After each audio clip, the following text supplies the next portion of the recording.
जी बच्चों, हमारा अगला टॉपिक जो है जिसको हम लोग देख रहे हैं, वो है जी हमारा पैरामीटराइज़्ड कंस्ट्रक्टर, जिसको अभी हम लोग ले देखेंगे। इंशाल्लाह कोशिश होगी कि ये भी आपको अच्छे तरीके से समझ आए। होता क्या है बच्चों, जिस तरीके से नॉर्मल फंक्शन के अंदर हम लोग पैरामीटर पास कर सकते हैं, सेम उसी तरीके से हम लोग इसमें भी जो है वो पास कर सकते हैं। सिर्फ थोड़ा-सा तरीका डिफरेंट है, जो इंशाल्लाह मैं अभी आपको क्लियर करता हूँ। अच्छा जी, method of passing parameters to constructor is same as passing parameter to normal function. जैसे नॉर्मल फंक्शन में पास करते हैं, only difference is that, difference क्या है, parameters are pass to the constructor when the object is declared. जब बच्चों आप लोगों ने ऑब्जेक्ट बनाना है, जब आप लोग ऑब्जेक्ट बना रहे होंगे, उसी वक्त आप लोगों ने ये चीज जो है वो बना लेनी है। ठीक है जी। अब यानी कि मैं अभी आपको यहाँ पे प्रैक्टिकल एग्जांपल भी करके दिखाता हूँ डेमोन्स्ट्रेशन में। The parameters are written in the parenthesis along with the object name.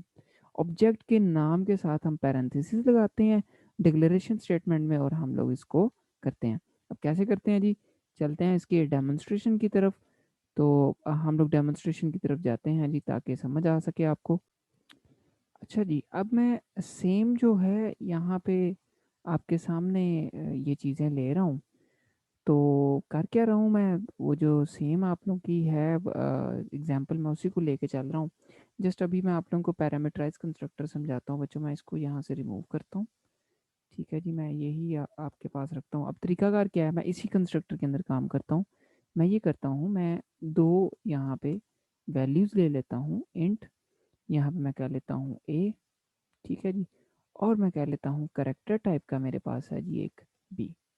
और बच्चों मैं ये करता हूँ, यहाँ पे मार्क्स की जगह पे को इक्वल रख देता हूँ ए के, और इधर नल की बजाय मैं यहाँ पे रख देता हूँ बच्चों बी के। अब होगा ये, अभी तो ये मैंने पैरामीटराइज कंस्ट्रक्टर बनाया है, ठीक है, अभी वैल्यूज पास नहीं की। जस्ट मैंने कंस्ट्रक्टर, ये कंस्ट्रक्टर है मैम जो कि फंक्शन है, इसके अंदर दो पैरामीटर रिसीव कर रहा हूँ। अब वो पैरामीटर्स जो हैं वो कहाँ से ये आएंगे, किस तरीके से आएंगे, यही तो बात है जो इसमें हम लोगों ने बतानी है, जो हम लोगों ने पढ़ी भी है। अब वो क्या है कि जब आप लोगों ने ऑब्जेक्ट को डिक्लेयर करना है, जो बात हम लोगों ने पढ़ी है कि ऑब्जेक्ट को बनाना है, उसके साथ आप लोगों ने लगानी है पैरेंथेसिस। इसके अंदर बच्चों आप लोगों ने वैल्यूज पास करनी है, ठीक है। मसलन पहली इंटीजर टाइप की है, मैं इधर पास कर देता हूँ जी 12। ये चला जाएगा, ये जो 12 है ये पास हो जाएगा ए में। अच्छा, फिर क्या होगा जी, फिर मैं लिखता हूँ इधर सेक्शन में कह लेता हूँ ए है जी, ठीक है। और ये चला जाएगा किसके अंदर, इस वेरिएबल के अंदर। बच्चों यहाँ पे मैं एनोटेशन से बता देता हूँ कि जितना भी मैंने काम किया, ये 12 किस में जाएगा, ए में। और ये जो है ये जाएगा किस में, इधर बी में। ये कंस्ट्रक्टर कॉल हो रहा है ना, ठीक है जी। तो इस तरीके से जो है ये करेगा। अब इसको मैं क्या करता हूँ जी, यहाँ पे रन करता हूँ ताकि हम लोग मज़ीद इसको कर सकें जी। इसको मैं रन करता हूँ। तो सॉरी, इसको हम लोगों ने करना था पास, क्योंकि आपको पता है वैल्यूज़ को आप लोग इस तरीके से करेक्टर टाइप को पास करते हैं। मैं इसको रन करता हूँ। अब इंशाल्लाह ये रन होगा। तो ये देखें जी, आपके पास ये रन हो चुका है, ठीक है जी। और यहाँ पे आगे कंस्ट्रक्टर इज़ बीइंग कॉल्ड। अभी सिर्फ आपने ये नहीं देखा कि वैल्यूज़ वाकई इनको मिली हैं कि नहीं, तो चले मैं वो भी आपको यहाँ पे कर देता हूँ। सी आउट वैल्यूज़ भी हम लोग कर देते हैं मार्क्स, ठीक है। और देन हम कर लेते हैं इसको एंडल, ठीक हो गया जी। और फिर हम लोग कर लेते हैं यहाँ पे ही हम सेक्शन बी चलें डिस्प्ले कर देते हैं, और उसके बाद ही हम कर देते हैं एंडल, ठीक हो गया बच्चों। अब ये देखें, मैं इसको रन करता हूँ, तो अब वो जो वैल्यूज़ हैं वो आपको शो होंगी।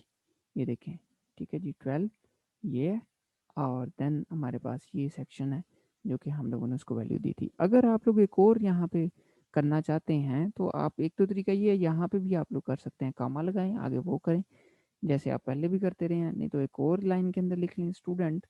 अब मैं यहाँ पे कह लेता हूँ, ठीक है, अगेन मैं वही उस्मान, ठीक है। और इसके अंदर मैं इसको करता हूँ वैल्यूज़, अब मैं डिफरेंट यहाँ पे पास करूँगा। मैं कहता हूँ वैल्यूज़ 25, एंड देन मैं इसको क्या करता हूँ, इसको मैं कह लेता हूँ दिस इज, इसको सेक्शन बी का कह लेता हूँ, ठीक है जी बच्चों। और यहाँ पे मैं कह लेता हूँ ये, और इधर भी मैं चलो एंडर लगा देता हूँ ताकि, सॉरी बैक सेशन लगा देता हूँ ताकि नई लाइन में चला जाए। और हमें पता चल रहा है कंस्ट्रक्टर जो है वो कॉल हो रहा है और किस तरह। अब ये देखें, एक मैंने ऑब्जेक्ट बनाया ये, इसके लिए भी कंस्ट्रक्टर कॉल होगा, एक मैंने ऑब्जेक्ट बनाया ये, इसके लिए भी कंस्ट्रक्टर कॉल होगा। लें जी, इसको रन करते हैं, देखते हैं क्या आउटपुट आती है।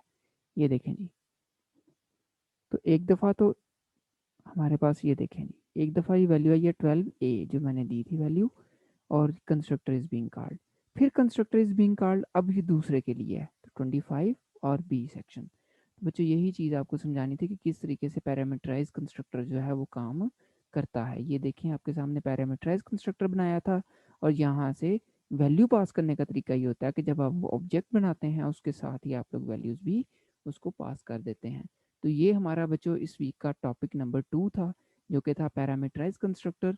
तो इसकी लाजमी तौर पे इसकी जो है वो आप लोग एक्सरसाइज करें, इंशाल्लाह आपको अच्छे तरीके से ये क्लियर होगा।